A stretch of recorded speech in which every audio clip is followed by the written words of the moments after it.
Okay, so for this video, pag-uusapan natin ng isa sa mostly requested na topic sa akin. And marami rin tayong mga kababayan na sumusubok, nagtataka sila or nagtatanong sila, kumbaga curious sila kung ano ba ang tama at pinaka-scientific na way o paraan para humaba at kumapal si Junjun. Okay, so marami ako napapanood. Usong-uso yan sa KMJS. Naglalagay ng mga bulitas, ng mga petroleum jelly para daw mas mag-enhance yung sensation dun sa kanilang partner. So marami po kasing nauusong mga technique and ano ba yung mga pinaka-safe sa mga yon. Unahin natin yung tinatawag nilang stretching. So kapag sinabing stretching, ito po yung ginagamitan ng kamay. Okay, tapos as in stretching, hahatakin ng ganon, ng dahan-dahan. Tapos yung iba may nilalagay pa dyan mga pampadulas, yung mga Titan gel. Nilalagyan nila tapos i-stretch daw nila parang kumbaga binabatak-batak ng onte. May mga studies, may mga sabi-sabi na gumagana daw sa kanila. Meron din naman nagsasabi na hindi daw gumagana sa kanila. So ano nga bang sinasabi ng science? Sinasabi po kasi na kapag nag-i-stretch daw tayo, nag-i-induce tayo ng mga tinatawag na micro tears or mga maliliit na punit sa tissue ni Junjun. So kapag napunit daw yun, kinukumpara nila sa pag-gym. So kasi pag nag-gym tayo, nag-weightlifting tayo, napupunit yung mga muscles. May mga micro tears din na nangyayari doon. Tapos syempre, nagpahinga na sa gym, kumain ng maraming protein. Ang nangyayari sa mga skeletal muscles, lumalaki sila. So dumadami sila and nag-e-enlarge. So yun din daw yung nangyayari sa pag in-stretch si Junjun. Magagaling yung mga tears tapos lalaki yung mga tissues doon kapag gumaling na. And sinasabi pa nung iba, dapat maging consistent daw para ma-reach yung desired na sukat ni Junjun. Tapos meron din mga nabibili yan eh. May mga nabibili mga devices dyan na kinakabit. Tapos hindi ko alam kung anong pakiramdam. Di ba kayo natatakot? Kinakabit. Tapos yun na, siya na yung mag-i-stretch. Siya na yung maglalagay ng pressure na ilalagay doon kay Junie. Kung kayo ay nakikurious at gusto nyong subukan itong mga stretching na to, ito yung mga ligtas na paraan. Number 1, gagawin nyo lang to kapag malambot or tulog si Junjun. Huwag nyo pong gagawin na nakatayo or gising. Number 2, ititigil nyo po agad yung exercise or yung stretching kapag nakakaramdam kayo ng sakit. Number 3, gagawin nyo lang po ito once or twice a day. Huwag po sobra sa dalawa. So, Doc, paano ba yung specifically ginagawa? So, ito daw po yung steps. Una, kuhanin ang ulo ni Junjun. Doon mo siya hahawakan. Siyempre, dapat malambot, bawal matigas. Tapos, hihilahin mo siya dahan-dahan. Hila, tapos stay mo lang dyan for 10 seconds. Tapos, after nyon, ilingon mo naman daw sa kaliwa. Pak! 10 seconds ulit nakaganon. Tapos sa kanan naman, pak! 10 seconds ulit nakaganyan. Tapos ulitin nyo lang po to. Again, sabi ko kanina, once or twice a day lang for 5 minutes. Huwag pong lalagpas sa 5 minutes. So ano po bang sinasabi ng studies? Non-invasive methods of lengthening. Fact or fiction? Totoo o hindi totoo? So, sa kanilang conclusion na may mga participants doon na gumamit ng mga machine na pang-stretch and ginamit nila yun for 9 hours per day over the course of 3 months. And dun sa mga lalaki na yun, nag-increase daw yung length nila for 1 inch. Pero according sa 2013 study, ang title nito is Traction Therapy and Peyronie's Disease, a state-of-the-art review of the current literature. Sabi nila dito, use of traction found that these devices were most useful for correcting curvature or deformities kay Junjun. So, ginamit nila to and na-figure out nila na hindi siya maganda, pampahaba, pero pampakorek ng mga baluktot na Junjun. And itong pinaka-recent na study, 2016, ang title nito is Blank Traction Therapy for Peyronie's Disease. What's the evidence? Ang sabi sa study nito, wala daw, negligible effect. So, yung mga participants doon hindi nakaranas or hindi nagkaroon ng pagbabago ng sukat ni Junjun. Makikita natin, iba-iba po yung sinasabi ng study. Pero ikaw, Doc, ano po yung sa tingin mo? So, ako personally, sa tingin ko talaga, hindi yun gagana. Kasi kung i-relate natin dun sa skeletal muscle ng pag-gym na nagkakaroon ng mga micro tears, mga malilit na punit sa muscles and then lalaki yung muscles, oo, totoo nangyayari sa mga skeletal muscles. Pero kasi si Junjun, hindi po yan isang uri ng skeletal muscle. May muscle po dyan, pero iba yung type na nandito sa braso, sa chest na talagang lumalaki. So, kahit i-stretch natin yun, kahit lagyan natin ng mga micro tears, mga punit, hindi po yan basta-basta lalaki. Baka baka po masugatan lang kayo or magkaroon pa ng komplikasyon. Dok, ano po yung mga posibleng komplikasyon kapag ginawa namin to ng mali? Since nag-i-induce tayo ng mga micro tears, ng mga malilit na punit dyan kay Junjun, meron po yung mga tinatawag nating mga connective tissue. Okay, may mga balot po yan, may mga matitigas na tissues dyan, may mga sensitive na areas dyan, lalo na po yung daanan ng ihi, okay, yung urethra na tinatawag. Lahat po yan ay medyo, kumbaga, fragile. Madali po yan masugatan, lalo na kapag sobrang diin or mali tayo sa pagkakagrip ng ating Junjun. So, kapag yan ay nasugatan, nasira yung mga connective tissue, baka magkaroon pa ng problema pag durugo o kaya baka hindi na siya tumayo at all. Also, yung mga traction, yung mga devices, yung mga machines na nilalagay doon, hindi natin alam yung safety standard ng mga yan. Okay? Hindi naman yata yung nagdaan talaga sa mga legit and sa mga talagang pagsusuri and mga studies. So, kapag ganun pa rin, kapag medyo napapapwersa o napapadiin ng sobrang diin, baka magka-problema, masugatan, baka matulog na siya habang buhay. Isa to sa mga dreaded or kumbaga kinakatakutang komplikasyon na pwede mangyari kay Junjun. Ito yung tinatawag na fracture. Akala natin yung fracture ay sa buto lang nangyayari. Nangyayari din yan sa buto dito sa baba.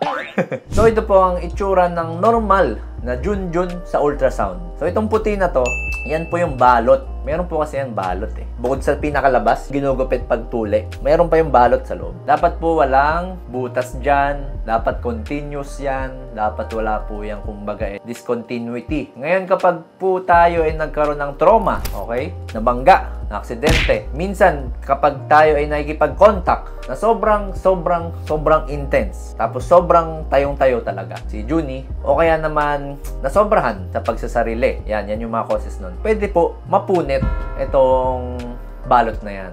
So kapag napunit po yung balot na yan, ito yung itsura niya. Yan. Meron siyang discontinuity dito. Yan. Hindi na po tuloy. Ito yung puti kanina Tapos dito wala na yan. Tapos ito na ulit siya. Yan. Ito po yung puti dyan. May puti po talaga dyan. Tapos dito wala. Kasi itong mga kulay pula-pula na to, na yellow, mga dugo-dugo po yan. So, pwede po yan duguin. At, syempre, delikado po to. Emergency case to. Dapat tinatakbo na to agad sa hospital. Kasi, oras po ang hinihintay dito. Oras yung, kumbaga, critical para maisalba si Junie. Next, ito, isa rin sa mga uso at pinopromote lalo na sa TikTok, sa Facebook at kung saan-saan pang mga social media, internet. Yung mga kape, yung mga iniinom na pampalaki. Kaya sabi kasi nila, meron daw tong hormones, meron tong mga tinatawag nilang mga ginkgo biloba, mga royal jelly, yan, mga herbal na pwede daw makatulong sa paglaki ng sukat.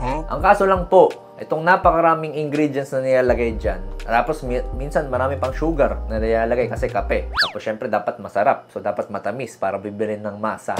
Bukod sa hindi po nakakatulong, nakakasama pa sa kalusugan. Kasi yung mga ingredients na yan, baka po merong epekto sa atay, sa kidney, and of course, yung sugar nyo, baka tumaas sa sobrang pagkakape. At kapag nagkaroon kayo ng diabetes, yung ina-expect nating lumaki at maging tayo si Junjun, baka lalong mahirapan, baka lalong bumagsak. Kasi kapag meron po tayong diabetes, naapektuhan po ang ari ng mga lalaki. Next, yung mga iniipit na parang singsing, mga clamps and rings. Yan, ginagamit daw nila yan para ma-maintain yung pagtayo niya ng mas matagal. Tsaka nakaka-increase din daw ng size. Well, totoo po, nakaka-lengthen po yan ng oras ng pagtayo. Kasi ang nangyayari po dyan, since merong ipit dito, may ring sa baba, sa base ni Junjun, hindi siya babalik agad sa puso. So, nai-stuck yung dugo dyan.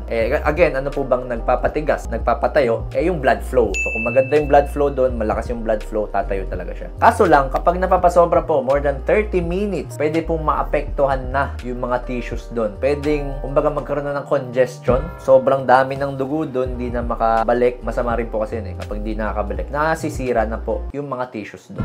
Next, surgery or operasyon. Yan po sinusuportahan ko yan kasi yan talagang gumagana na talagang magbabago yung sukat niya at itsura niya. Ang ginagawa po dito, naglalagay po sila ng mga implant or yung iba naman medyo inaayos pagkakakabit ni Junjun para humaba siya and para magbago and medyo kumapal yung kanyang appearance. Okay, so ito po ang itsura ng ni Junjun sa MRI. Imaginein po ninyo, nakasilip kayong gano'n. Nandito yung view niyan. Ito yung sa may puwetan, sa pinaka-base ni Junjun. Yan, lahat yan. Yung may arrow. Ito yung harapan na ng pasyente yan. Yan. So ito, may mga may puti-puti dyan. May mga tissues din dyan. So ito yung unahan. So kapag inoperahan po tayo, so may mga tissues po kasi dyan. Itong dalawang to, matigas po yan. Yan po yung pinaka-tumitigas. Itong gitna, hindi po yan tumitigas. Bakit? Kasi dyan po nakalagay yung urethra, yung daanan ng ihi. Okay? Kasi kapag tumigas din yan, ang tendency, may ipit po yung daanan ng ihi.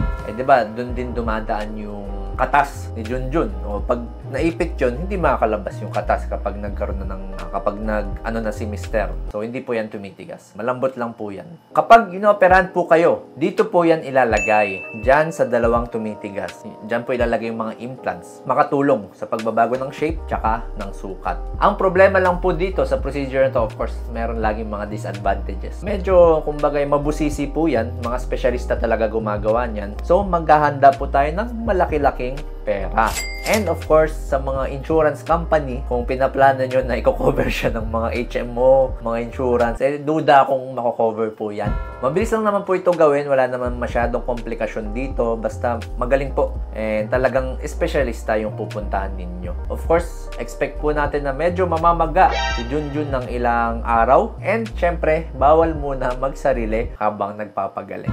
Dok, napakarami namang komplikasyon yan. Tapos hindi pa proven yung mga studies. Gustong-gusto ko talaga mabago ang sukat ng aking ari para ma-pleasure ko ng maganda-ganda si Mrs. Ngayon, ito po yung mga natural ways. Of course, ayaw natin gumastos, ayaw natin masyadong maraming komplikasyon, ayaw natin yung hindi napatunayan sa mga studies. Etong mga babanggitin ko po, mga natural ways and talagang gumagana. Siyempre, una-una, dapat meron tayong regular exercise. Kung hindi man lalaki yung sukat ni Junjun, basta lang mabawasan po yung taba na nandito sa ating tiyan, lalaki po ang itsura niyan. Kasi yung appearance nyo yung general appearance nyo, kapag medyo kasi malaki yung tiyan, of course, yung, kumbaga, hindi proportion tingnan, mas litaw yung tiyan bago yung bago si Junjun So, kung imagine niyo liliit, magiging flat, or kahit hindi flat, kahit medyo lumiit lang, mas nagiging kapansin-pansin yung itsura ni Junjun. Of course, pangalawa, dapat piliin yung mga kinakain. Lagi po magkasama yan. Regular exercise and balanced diet. Sa balanced diet, iwas tayo sa mga, of course, mga mantika, mga high calorie, mga processed food. Tanggalin natin, bawasan natin para hindi tayo mag-gain ng sobrang daming weight at taba dito sa tiyan. Of course, pangatlo, yung pagpapagupit. Dapat gupitan natin mga buhok. Basta trim lang, okay na siguro yun. Mas lumilitaw po yung itsura niya. And of course, pinakamahalagang tip na sasabihin ko sa inyo, pagsilbihan o ibigay yung gusto o yung love language ni Mrs. Kung ang love language niya ay gusto niya, pinagsisilbihan siya, pagluto nyo. Okay? Maglinis kayo ng bahay. Kung gusto nyo ay mga regalo, of course, bigyan nyo ng kahit mga simpleng regalo lang, kahit hindi mga masyadong mamahalin. Kung gusto nyo ng quality time ni Mrs., i-date nyo or mag-spend ka ng time with her para at least napaparamdam mo ang iyong pagmamahal sa mas sincere na paraan. Maparamdam mo man kay Mrs. yung pagmamahal mo sa kama, maparamdam mo rin sa mas sincere at mas sweet na paraan. Pa-shoutout dog! Pa-shoutout dog! Pa-shoutout dog! Okay, shoutout muna tayo sa mga sumusunod kay Catherine Nego. 2626, shoutout sa'yo daw. I always watch your videos. Thank you po. Kay Papa Ethan. Parang pampulutan ng iyong pangalan. Shoutout sa'yo from Macau. Shoutout kay Susan Velarde. Hi, Doc. Ang galing niyo po mag-advise. Or from Japan. Salamat po. Kay user HH6. Shoutout from Japan din. Wow. Kay Mishari Vlog. Shoutout po. Kay Ivan Ken Loreto. Shoutout po sa inyo from Surigao del Norte. Kay Love Music, shoutout po sa inyo. Kay Mingling Jokes, kay Olive Gutierrez, Mugi Wara 9949, kay Frankie Darlene. Shoutout po from Binangonan, Rizal. Kay Definitely Just So Megyu Wi. Shoutout po sa inyo. Comment po kayo kung ano yung gusto nyo pang topic. Sa susunod, sana nagustuhan nyo yung ganitong format. Kung nag-benefit ka sa video to, please follow my social media pages. Ulit. Ano ba yun? Kung may natutunan kayo sa video na to, ano yun? Kung meron kayong questions, comment down below. And kung nag-benefit ka sa video na to, please follow my social media pages. Kung gusto nyo mapanood yung sinabi ni Dr. Vicky Bello tungkol sa ari ng lalaki, kung gusto ba nila mataba o mahaba, ito po yun. At kung gusto nyo malaman yung artistang merong mental health issue, ito po yun. Once again, I'm Doc Alvin, signing out.